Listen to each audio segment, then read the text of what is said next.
Good afternoon, Rotarians and guests. Hope everybody had a great weekend. Welcome to the Rotary Club of Toledo's virtual meeting featuring guest speakers, Meg Ressner and Becky Newell, to discuss the 2021 Solheim Cup. And now to deliver the reflection is Mike George, and to lead us as we stand for the Pledge of Allegiance is Priscilla D'Annabelle.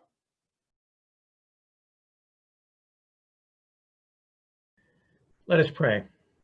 As we pause before the season of giving, remember that we are a fellowship of Toledo leaders engaged in service to our local and world community.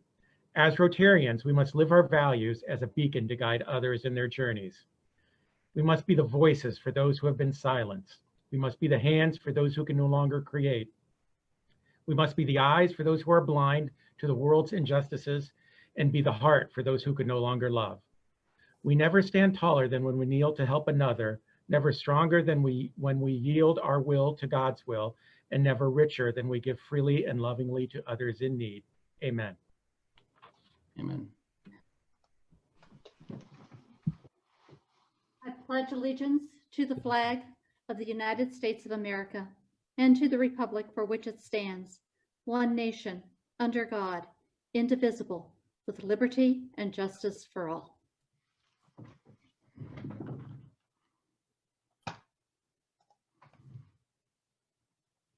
Thank you, Mike, and thank you very much, Priscilla.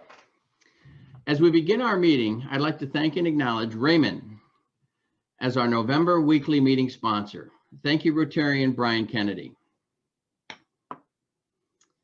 We have to take care of a little bit of business here before we get started.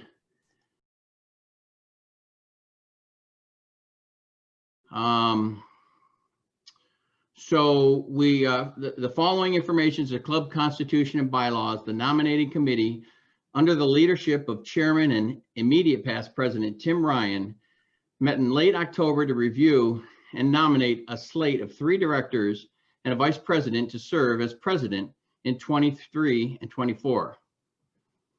Last Thursday, our spoke featured 3 new nominees as directors and 1 VP for 23 and 24. Following our bylaws, nominees, along with a petition form, should any member wish to nominate a member based on criteria I just presented, will be published and shared with club members. Any petition for nomination must be received by the Rotary office by 11/23. That's a week from today. The nominees, Vice President Travis Tangeman, 3 directors from 21 to 24, Donna Bogan, Heather Carnes, and Steve Miller. And then Director Patrick Sheehan will serve another 2-year term. Nominees must meet the following criteria to be considered: must have been a member for the last 3 consecutive years, must have led a committee or major project, must make a contribution to our foundation, must be a member in good standing, attendance of 60% or better, and dues are paid. So we won't have another spoke until November 26th, Thanksgiving Day. Therefore, a special email will be sent to all of you on Friday, November 27th, that will include a ballot. We'll need you to vote on that ballot, all the candidates, and send that back to info@ToledoRotary.org. There'll be instructions by December 4th. Again, please look for that information in your inbox. And as members, please send us your vote.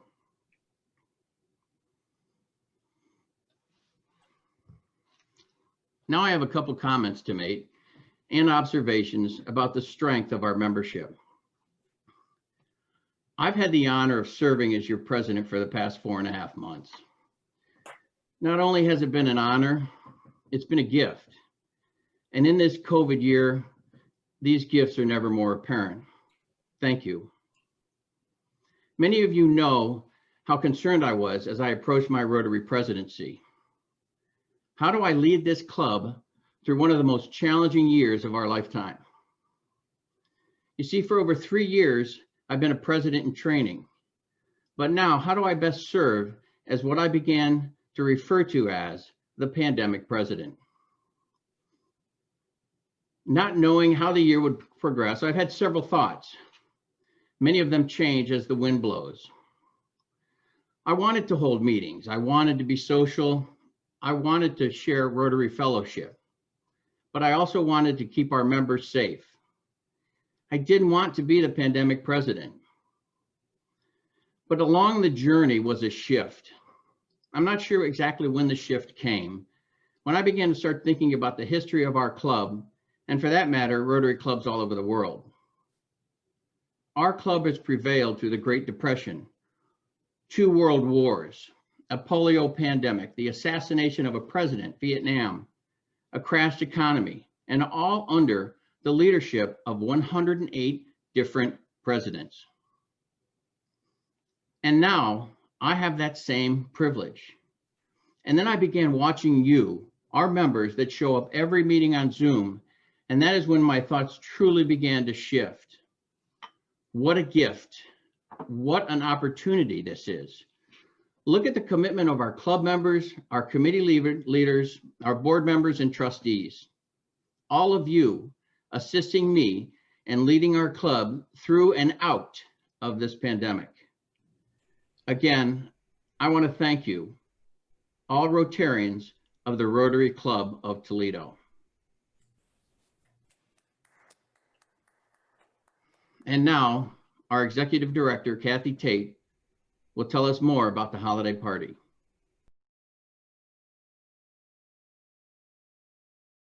Hey, thank you, President Alex, and thank you for those words.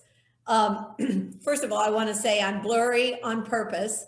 I'm at the Toledo Club in our new office and it's cold. And that's not really the truth. It's just the camera on this laptop's really bad. So everyone pre-meeting has already told me that I'm blurry, so I'm well aware of it. Anyway, so for the message, what I wanted to point out to ensure that everybody in our club is aware of it, because you may not be, we send the spoke on Thursday. On Monday morning, Abby sends an email to everyone again, and this comes to you via MailChimp. The reason I want to point that out is because it contains a meeting reminder of who our speaker is and any other really important top of mind information that we want you to be aware of or respond to. Because it was coming to me from MailChimp, and even though I get emails from Abby regularly, it was going to my spam. And so if you're not getting an email on a Monday morning by 8 a.m., please check your spam. And then you just need to right click on that email, tell it to move it to your inbox, and then you will, in the future, get those emails. Again, a lot of you read the spoke on Thursday, but there is other information that's buried in it. And the Monday morning email is to ensure that you have that information at the top of your list. And specifically what I wanted to address was the upcoming Toledo Zoo Lights. It is December 12th, and that was in this morning's email so that you can click on it and submit your RSVP. Now this is for members of the zoo and non-members of the zoo. This is at no cost to you. This is a gift to our members from the Rotary Club of Toledo and our sponsors, Inclusivity and Hartman and Bogan Finance. Excuse me. So you do have to get those RSVPs in by November 30th. This is an opportunity to bring your family and maybe your grandkids to the zoo for the zoo lights. We will have desserts and hot chocolate and adult beverages in the Indigo room. You will be able to do as much social distancing as you want, but it's an opportunity, fellowship if you would like it, and an opportunity to spend time with your family and enjoy our Toledo Zoo.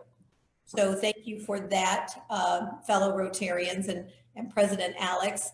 And now I would like to introduce Kelly Trame, who is the Development Director for Girl Scouts of Western Ohio, and she's the chairman of our Community Services Committee, and she has a brief update and some good news I hope you'll all enjoy too from the Community Services Committee. Kelly? Hey, Toledo Rotary, I am so excited to be sharing with you right now. The Salvation Army bell ringing is back. I know that's been a highlight of our club for several years, and we kind of took a hiatus from it for 2-ish years, but it's going to be back. We're going to do it on December 5th at the Churchills in Perrysburg. So stay tuned. You'll be getting some emails with information, opportunity to sign up. I look forward to a great Rotary turnout to be helping at this annual event that I know we've all enjoyed so much. Also, just a side note commercial, come on to the Community Service Committee meeting. After this meeting, we're going to be talking about the bell ringing. We have a really cool recycling project that we're going to be working on as well. So I hope to see as many of you as possible right after this meeting for community service. Back to you, President Alex. Thank you, Kathy. And we hope to see you all there at the zoo on the 12th. Thanks, Kelly, also for talking about this great service project. I do know that I will be ringing a bell for an hour. So looking forward to that. And now I'd like to invite Jean Dries, Rotarian Jean Dries, to introduce today's guest speakers. Jean?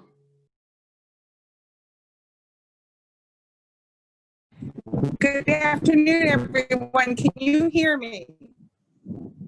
Go for it. You hear me, President Alex? Yep, go President for it. Alex? Okay. Good afternoon, President Alex and fellow Rotarians. It's a pleasure to be able to introduce our guests from afar. I'm really pleased to introduce Meg Ressner to you. If you know Meg, she specializes in leading organizational transitions that optimize organizational performance here in the Greater Toledo area. Meg is a recognized change leader with experience in redesign, complex project implementations, and process reengineering. In her personal life, she is a volunteer extraordinaire, and that is how our paths first met. And I also will tell you, not surprisingly to the topic today, Meg is often found out on the golf course. So again, I also would be remiss if I did not tell you that Meg Ressner was recently named in 2020 as ProMedica's Volunteer of the Year at their annual philanthropic awards. So welcome, Meg. And with her today is Becky Newell, who is the championship director of the 2021 Solheim Cup for the LPGA. And we're very excited to have her. Becky's been with the LPGA since 2010. She relocated in 2013 to LPGA headquarters, but she recently is back in her home stomping ground. She is a Maumee native and currently resides back in Monclova, Ohio, and is very busy helping get this Solheim Cup 2021 established and to make it a great success. I have had the pleasure of seeing this presentation that the ladies are about to show you multiple times, and I promise you it will leave you all pumped up when you leave Rotary today as they explain what a great international event this is for our area and the multiple ways you can get involved. So welcome, ladies, and please take it away, and thanks for joining us.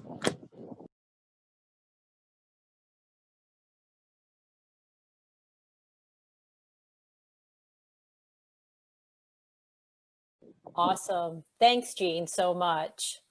And I just wanted, before I get started, President Alex, your opening comments, I'm still getting goosebumps. Thank you so much for that. And all what we're dealing with, here in 2020, I'm hoping that as we look into 2021 and the Solheim Cup and to be able to celebrate that all of that is in our rearview mirror and we're just moving forward with Solheim. So Meg, I just wanted to, do you want to say any comments before we get started? Because once I start talking and I have lots of videos, we'll just keep going. I just want to say thank you for having us, and Becky and I will tag team and hopefully live up to Jean's awesome introduction, leaving you really engaged and excited for Solheim Cup 2021. Thank you. Awesome. Thanks, Meg. So I know there's an expert on the phone, Kevin. How is my screen, Kevin? Are we good? It looks great. Awesome. All right. So are you doing a video or am I doing a video? Do you want me to go ahead? You keep going. Okay. Yeah, you're good. All right. Awesome. Well, first of all, actually, you know what? I think we're seeing your desktop, not your PowerPoint. It says. No, that's her deck. She's right. That's the deck. Okay. Okay, then you're good. Awesome. Awesome. Well, first of all, thank you, Rotary Club of Toledo. We are so excited. And I saw, as I was seeing people in the waiting room and clicking into the meeting, many of you have been a part of this presentation. Some of you are sponsors. I know Cindy Kerr has been very instrumental in helping us spread the news of what we're doing. And here in the fall of 2021, I know Stephanie, you were on, I mean, Kevin, so many of you have been a part of this and can't wait to see how things pull together and how things happen here in the next year. But I want to first start out with a video that is from 2019 when we were in Scotland. And to share that, hopefully you want to turn up your volume. Look around. All of you are part of what seems to be a turning point in not just golf, but women's sports. Women have had opportunities in sports for many years, but there has never been a time like right now.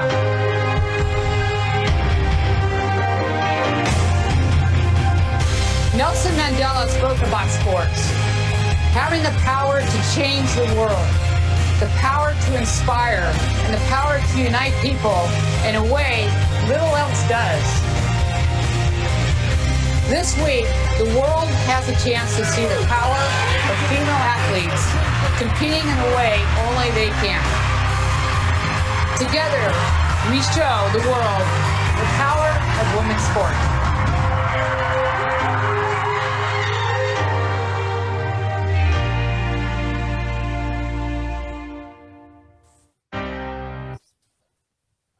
All right, just to give you guys a little bit of brief history about the Solheim Cup. The Solheim Cup was named in honor of Karsten Solheim. He's the founder of, basically the founder of Karsten Manufacturing and the Ping family.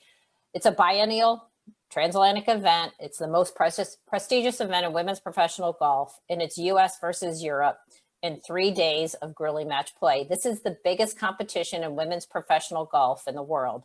It's all about the red, white, and blue. And right now the USA leads 10-6. So, I mean, golf is not, before I go on to a couple of slides here, golf is not anything new to this community. I mean, we've had the Marathon Classic, which is going on 37 years. And we know how Toledo comes out and supports, women's golf. But what's unique, and sometimes a couple of the first things that I hear from people is, I don't play golf. I don't understand golf. The great benefit and what I see with the Solheim Cup is that you don't have to be a golfer. You don't have to play golf. You don't even have to watch it on TV. But what it is it's in a community event. We're going to have an opportunity to showcase Toledo and Northwest Ohio around the world. And many folks don't understand that part of it. It is our Olympics of golf. I know many of you are not speed skaters. You don't do the luge. Think about all the Olympic sports you watch, whether it's summer games or winter games. Well, this is Solheim Cup. It's all about the red, white, and blue. And it just happens to be that we throw golf in the mix. So that's kind of one thing that I think that is really good for us to help communicate to the world, to our community. And just so you know, President Alex, I'll make sure I put this in a PDF form so that we can share it with those Rotarians who were not on the call, but also just have that information. The last time the Solheim Cup, it only comes here every 4 years, as I mentioned. It was in Des Moines in 2017. And then in 2013, it was in Denver, Colorado, where I was the tournament director for the Solheim Cup then. But we really did some really amazing things in 2017, and the event keeps getting bigger and bigger and better. In 2017, we had 125,000 fans, over 19 volunteers from around 6 different countries. And then you can just kind of see the positives that all came out of that. And I think the bottom line there, the last bullet point, is the economic impact of being 32 million. We're looking at, we would love to eclipse 32 million, get to 35 million for this region. And the fact that 125,000 fans, and I know Lance is on this call right now, we would love to see 150,000 fans. And as I get into this program and talking a little bit more about it, how we will get to 150,000 fans for the week. Inverness Club, so everybody knows the venue, Inverness Club, Toledo, Ohio. It's the week of August 31st, Labor Day weekend. What a better way to celebrate Labor Day with red, white, and blue, with our final round ending on that Monday of Labor Day. First time in the history of Solheim Cup have we pushed to a Monday, but thought it made sense from a TV standpoint, and also the fact that we're celebrating red, white, and blue. We have 92 committed corporate partners right now.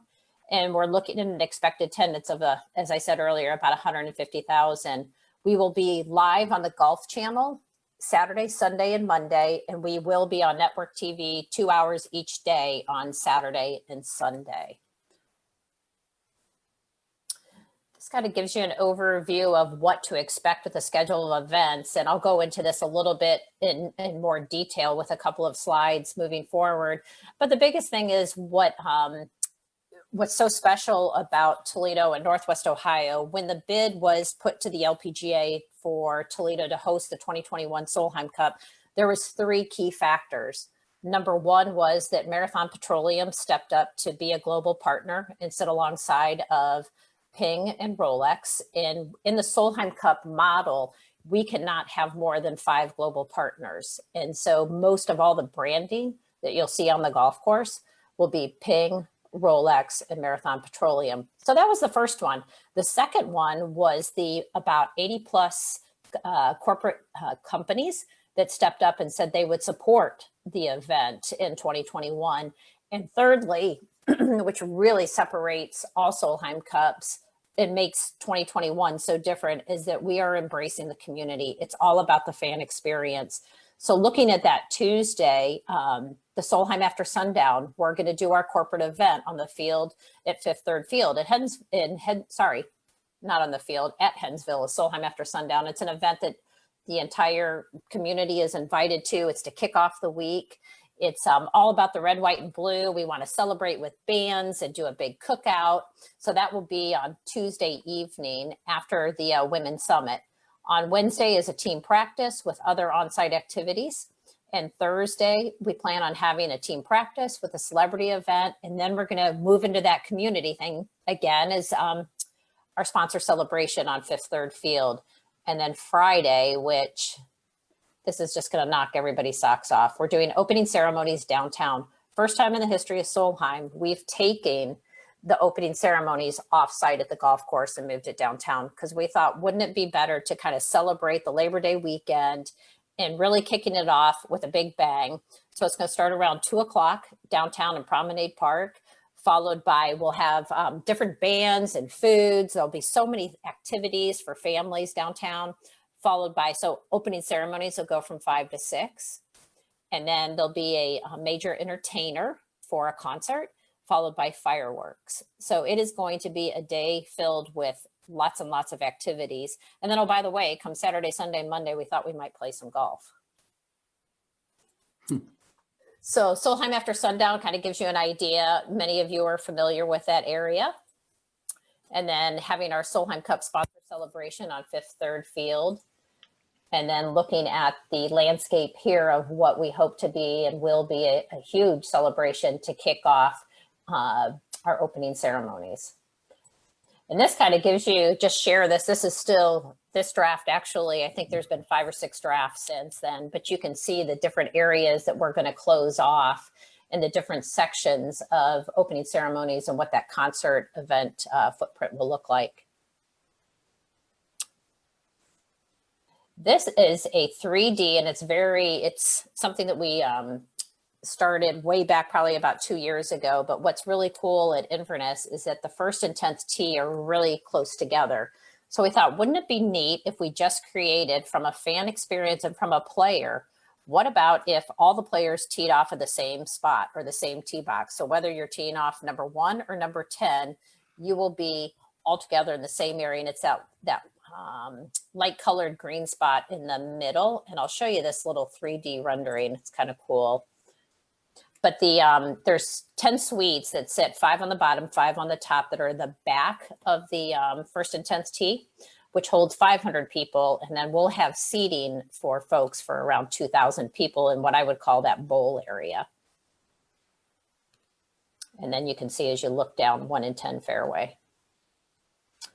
Very cool. So the first time we've ever done that as well.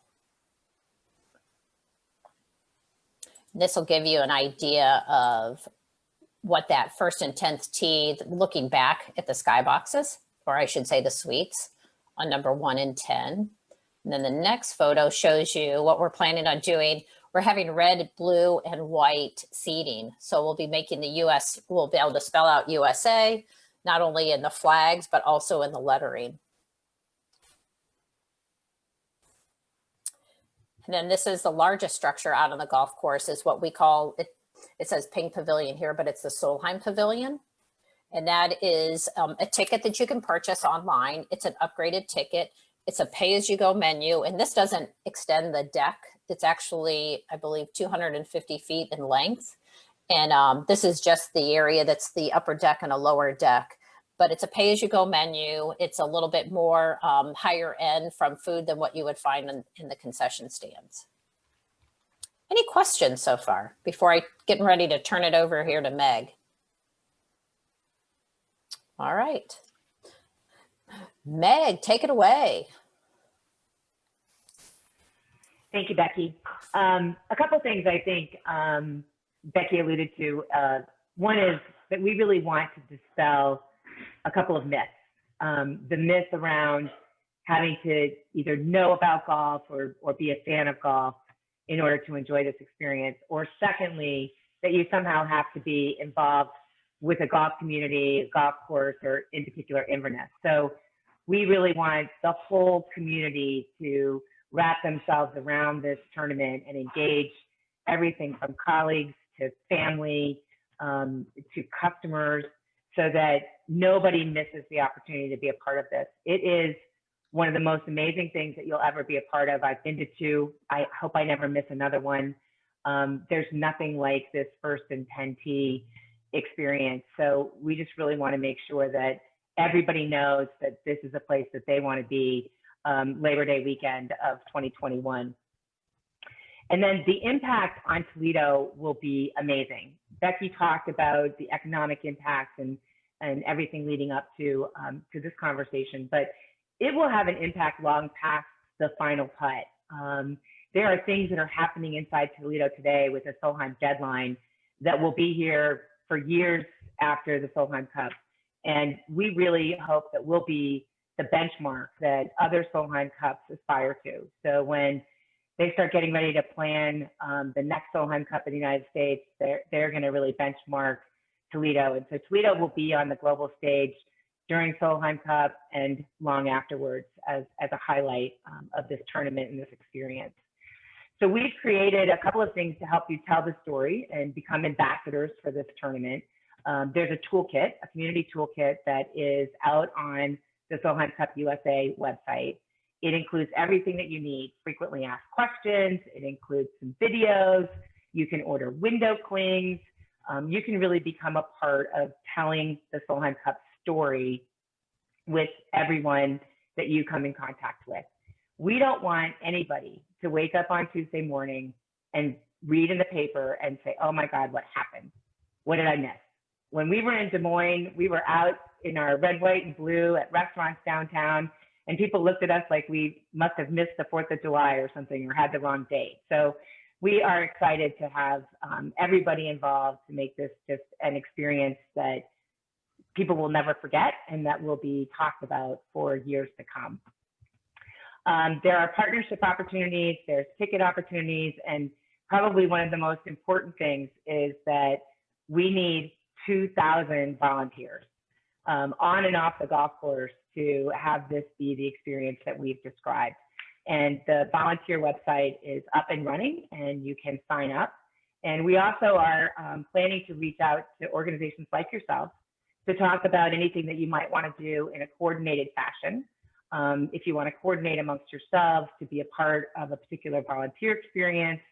The other thing is that we would really like our volunteer base to be diverse and reflective of our community, and making sure that everybody who wants to be a part of it has access. And we know that there are communities that might not naturally learn about it, so we're trying to reach in as best we can.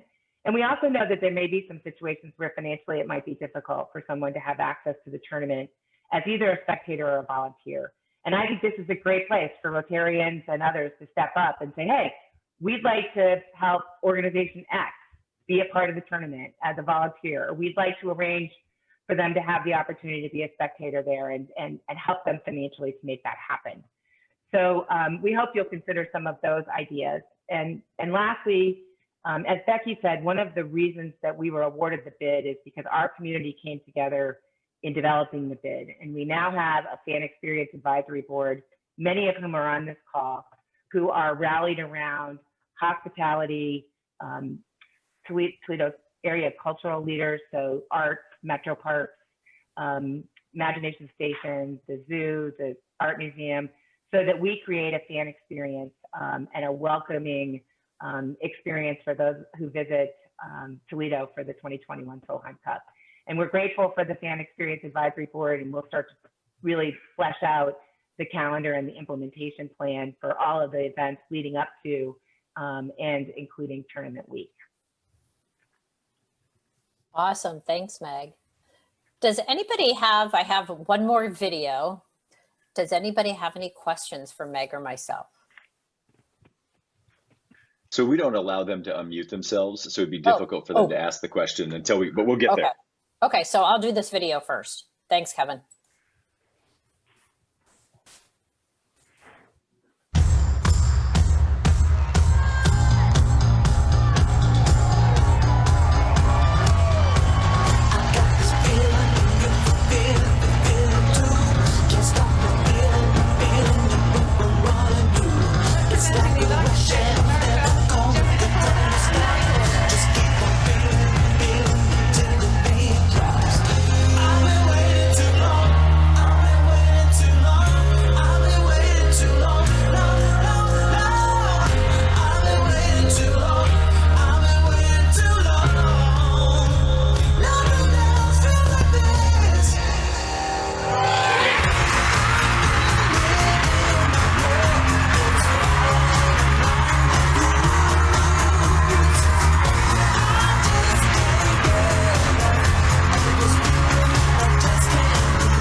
Let's bring it, Toledo.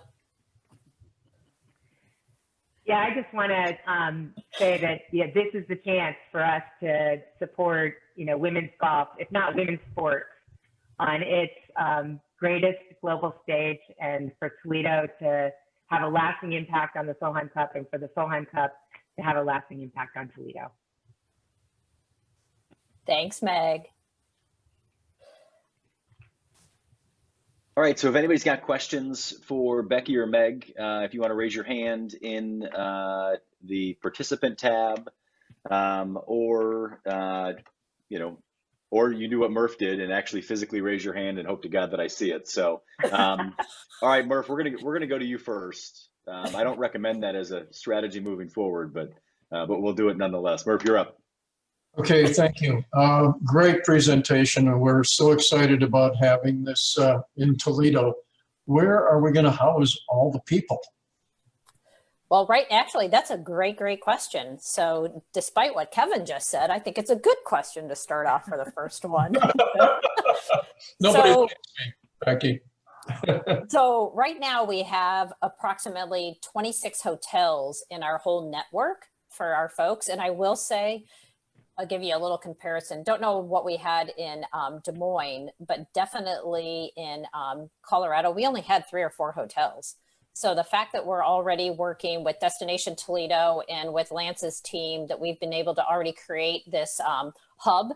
And so when folks order tickets now online, they can just click to hotels and it goes to a landing page that gives hotels here in, not here in Monclova, but actually here in with the Fallen Timbers Mall. We can go over to Levis Commons. We've got Maumee, we've got downtown Toledo, we've got out on Secor and Central. So very impressed with what we have already. And in fact, there's already a group of women, 250 women who have booked their tickets to come from Europe next year. So, and they're already booked in their hotels, ready to go. Wow, that's wonderful. Wonderful, great news. Good question too, by the way. Thanks. I wasn't criticizing the question. I was criticizing the way at which to The identify. method. He was criticizing the method. Yeah. So a question came in through chat from Don Yerkes saying, there certainly will be other corporate suites. Now you mentioned that, Inverness, I think that it's going to be flipped. So, hole 18 is hole 9 in the tournament. Do you know what the other suites will look like? What other corporate opportunities look like?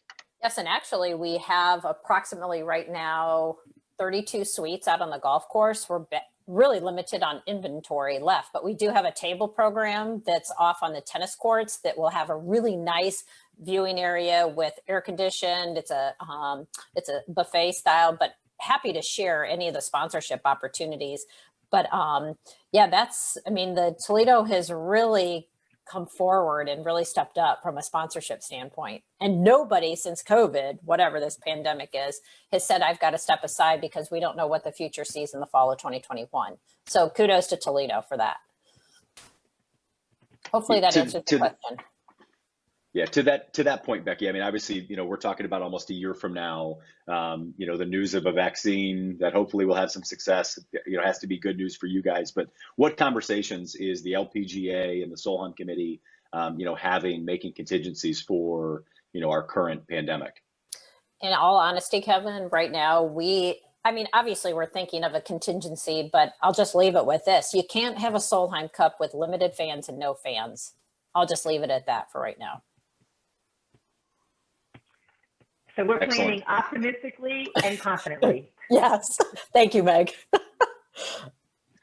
That's the right way to do it. So, all right. Again, if you've got a question, you can either type it in the chat or you can, in the participant tab, you can select raise hand and we will come around and ask questions. Becky, you were a part of the Solheim Cup in 2013 in Denver, Colorado. Meg, you've been to a few of these. As you look ahead to Toledo, what is the atmosphere that you're most excited for that Toledo can bring that nobody else can touch? Yeah, that is a great question. There's a couple of things that come to mind, Kevin. Number one is that, first of all, I think Toledo, and I'm not, having been this is my hometown, so I might be a little bit more in favor of Toledo. But really, as we start looking at, we just announced today that the 2020, we're going to move to even years. So the next Solheim Cup will be in 2024. The one thing that I see Toledo setting themselves up right now, as we sit even today, is that this will be all Solheim Cups moving forward. We'll be looking back and saying, how do we be like Toledo? What can we do? You look at your opening ceremonies downtown with a big celebration, Solheim after sundown downtown in Hensville, what we're doing with Fifth Third Field, but all of what Meg and that fan experience are putting together. We really need to, I'm tired of the 3 C's. All I hear is about Cleveland, Columbus, Cincinnati, whatever. But I'm really ready for Toledo to really put their mark, and we can really knock it out of the park if we can all start working together and making sure we put our best foot forward and showcasing Toledo. When you think about the telecast, Golf Channel will pick up B-roll from the downtown events. They'll pick up what we're doing with our new First Tee program out at Inverness, and being on NBC. I don't know if it gets any better than that. Well, I think too, in previous Solheim Cups, I don't think there's really been the proximity that pretty much everything around the tournament is 20, maybe at the most 30 minutes away. So like when we went to Des Moines, it was a half-hour bus ride to get to the tournament, and then there was nothing around the tournament. So the fact that you've got access to be at the museum or be at the zoo or be at Fifth Third or be at the UT football game, and then be at the tournament and not have the hassle of an hour ride to somewhere. And the shuttle service from the Stranahan to the tournament will be very convenient. So I think that the convenience and the logistics, like the reason that we all love and live in Toledo, is I think what the fans are going to experience as well. Good point. Thanks, Meg. All right, Joe Tefelsky's got a question. Joe, I'm gonna see if I can add you into this trio spotlight here. Joe, go ahead. I love it. Oh, let's see if we can unmute. Unmute. There you go. Oh, I think I'm unmuted. Just curious, how are the teams selected? How are the actual golf teams selected? That's a great question, and I didn't talk a little bit about that when I mentioned the schedule.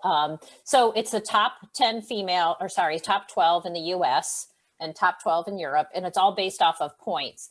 Team USA is picked a little bit differently. Ours are through the through points. So when a player wins, like Danielle Kang, she won twice here in the Toledo area. She is sitting at the top of the Solheim Cup points. So we've got that, which is our, basically would be our national rankings. And then we have Rolex rankings. And then the captain gets 2 picks. So that puts together her team of 12. So it's 8, 2, and 2. It's a little bit different with the LET. The LET uses the Rolex rankings, and then they use their LET rankings, and then the captain gets 4 captains picked to solidify the 2 teams of 12. Does that help, Joe? A little bit, yeah. Yeah. Well, so this is a great lead-in question. So I encourage everybody to start following the Solheim Cup on solheimcupusa.com. And if you go there now, Meg talked about the business toolkit, talked about the volunteering, about the fan experience, how you purchase your tickets. Everything sits and lives and breathes on solheimcupusa.com. And it actually has I don't know, Joe, if you want to read it, but it's about 150 pages. But we have the record book of the complete Solheim Cup since the first one in 1990. And all that information is there. And I think, too, the Blade has been every once in a while putting out there who's in the running and who are the likely teams. Yes. So you can follow the Blade for updates on both the U.S. and the European teams. And you guys will see a little bit more too. Joe, these are really good questions about, we're going to do a ticket push here over the holidays. Just it's a great holiday gift would be Solheim Cup tickets. So looking forward to doing some things with the Toledo Blade, as well as working with Buckeye as well. Excellent. All right, next question, we're going to go to Dr. Adam Fineski, superintendent at Ottawa Hills. Dr. Fineski, go ahead. All right. Meg and Becky, thank you. Great presentation. Hey, Meg. I wanted to see if you guys had any updates or what you're thinking as a committee on involving kids, the youth of Toledo. And, Meg, I know you and I discussed some creative ideas a while ago, but just this idea of getting our youth involved in the Solheim Cup and any progress or any ideas that you can share on what you're thinking about that. I know local educational leaders will be very interested in being a part of that in any way we can to help our kids be part of this event. So I was just on the phone this morning actually with Alex from Becky's staff, and we see an opportunity for creating some field trip worthy experiences for the kids. We have the First Tee and Boys and Girls Complex, which is being built off of Hill Avenue, which will be a great space for us to feature golf. And we're exploring other ideas. And Lori from Imagination Station also has some field trip worthy ideas and has some staff that can help us create a curriculum that we'd then like to present to the superintendents so that we've got a field trip worthy experience that the kids can participate in. So more to come, but awesome. Excited about those opportunities and involving the kids in the tournament. Great. Well, let us know how we can help. Indeed. And Adam, that's another really good question too. We're working with the Toledo Museum of Art. They're going to do a display. And then also just had some conversations this morning. We've been, and Meg, I need to circle back with you, but from a fan experience, but like the history of golf, to doing something in the Toledo Library as well as at the museum. And it's coming from our World Golf Hall of Fame in St. Augustine, Florida, and what they have. Awesome. Yeah, and another idea was to use the museum in Sylvania during Marathon Classic Week to be a featured exhibit with the Historic Society of Sylvania. So we're thinking about lots of those different ideas and having like a plan that's like 6 months out, 3 months out, 1 month out, tournament week, and then maybe even something post-tournament so that, we really give access to the tournament, but also hopefully really grow the game of golf and people's interest in golf as something they'd like to pursue too. Great. Thank you. Thanks for the question. So a note came in from chat from Mari Davies just saying, how can the symphony participate? And I guess that leads to a question is you're on a call, right now with 100 different community and business leaders in Toledo Rotary. What are some specific ways that if folks on this call say, hey, I want to get involved, I want my business to get involved, or I want my association to get involved, what's the best way for them to do that short of just showing up at Becky's house? So I love it. We're trying to integrate with existing organizations. So as an example, we have a committee that's going to look at the experiences around family, arts, adventure, et cetera. And we're connecting with the Toledo area cultural leaders. Toledo Arts and Cultural Leaders, I think it's TACL is the acronym. So that would be, I saw Mari's point, that would be how the museum and the symphony and everyone connects in a coordinated calendar in a coordinated fashion. So if you're in that community, the place to go is to Lori and Mark Falk and Matt Killam, who are the 3 co-chairs for the arts and cultural and family kinds of activities. And you can always reach, Becky and I can send our contact information. You can reach us and we can connect you to the right places and the right people, depending on where you want to get involved.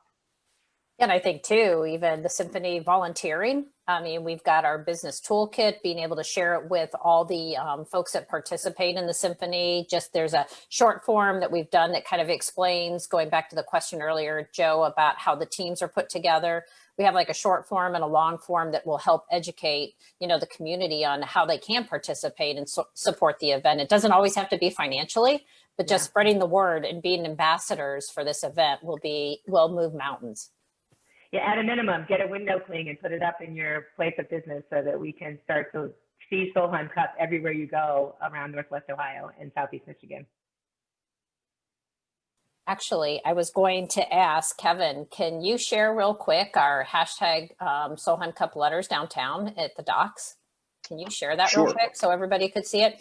This is where I encourage everyone to take their business or anybody that they work with, even if it's 1 or 2 people, it doesn't have to be 30, but go down to the docks and take your photo and share it and tag hashtag Solheim USA, Solheim Cup USA.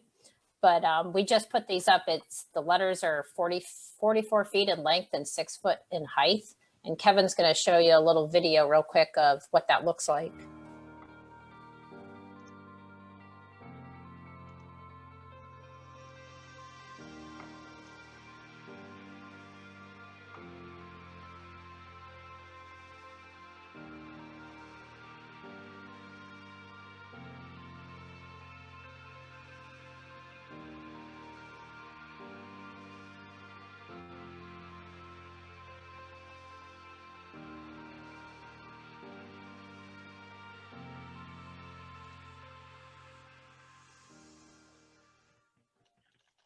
And of course, I can't not show the incredible trophy, right? While I've got it.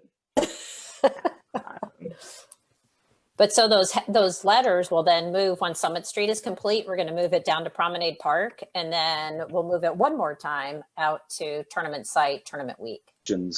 All right, Jean, let's see if we can unmute you. And you can go ahead and ask your question, Jean.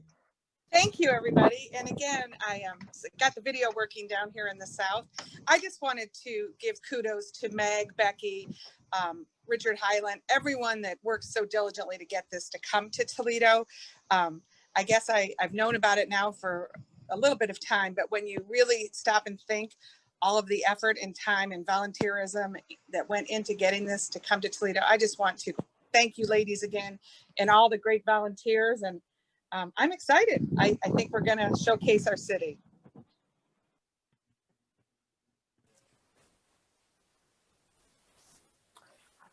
All right, excellent. Well, Kevin, Becky, Meg, thank you so much. Kevin, can I say one other quick thing? The other thing I just wanted to make everyone aware of is we started, and many of you know this, the Women's Summit in conjunction with the Marathon Classic golf tournament, and that's taken place over the last 4 years and virtually this year. But our plan is to do one in 2021 in concert with the Solheim Cup. So instead of being during Marathon Classic week, it'll be during Solheim Cup tournament week. It was on the schedule of events. It will be on Tuesday. We are going to move it off site so that we can accommodate more participants. When we're on site in the tent, like we are at the Marathon Classic, it limits us to somewhere in the neighborhood of 400 to 450 participants.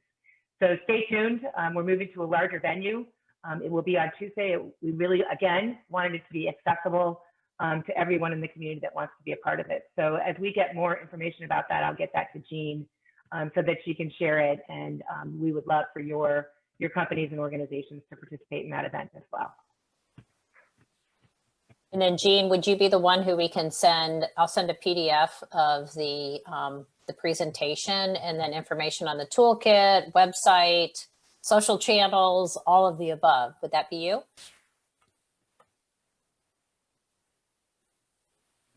I'd be happy to do that. I think Yeah, Becky. also Becky, Kathy, or whatever you guys think, since I am out of the area for a few days, but happy to promote.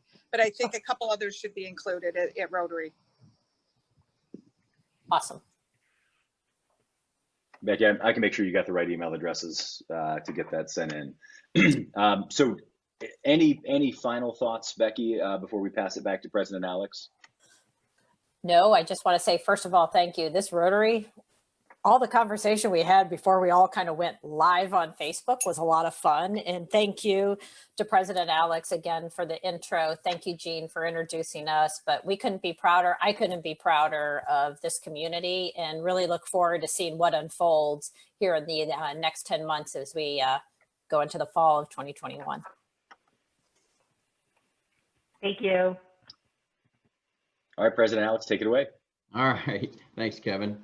Thank you for joining us today, Becky and Meg. What an awesome and exciting presentation about the 2021 Solheim Cup. I know our community is definitely looking forward to this exciting event next year. We'll be sending you both a well-known book in Toledo, Historical Tales of Toledo, authored by Rotary past president Clint Mock, as our gift to you. Thank you. We'll also make a donation to the Polio Plus Fund in your name. And again, thank you for joining us today. What a fantastic presentation. Thank you. Thank you so much. Next Monday, November 23rd, our speaker will be Robert Smith from the African Legacy Society. Following today's meeting, there are 2 committee meetings, vocational services and member engagement. Please stay on in this meeting, and you'll be placed in a separate meeting for the committee. And now, finally, here to make us laugh is Chuck's Chuckles.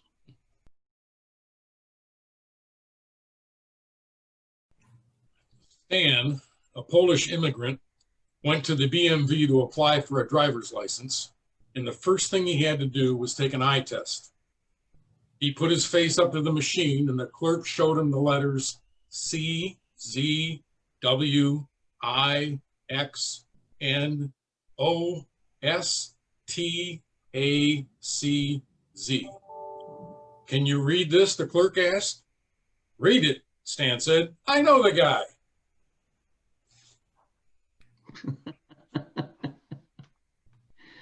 Okay, sorry. All right, no, I was right. Membership engagement and vocational services. I'm getting too many inputs over here. So, No, you're not right. oh, I'm not right. Well, then why isn't the agenda right? That's all I need. Community service. Community service. Sorry. Vocational services, community services after this meeting. Sorry for that. And everybody have a great week.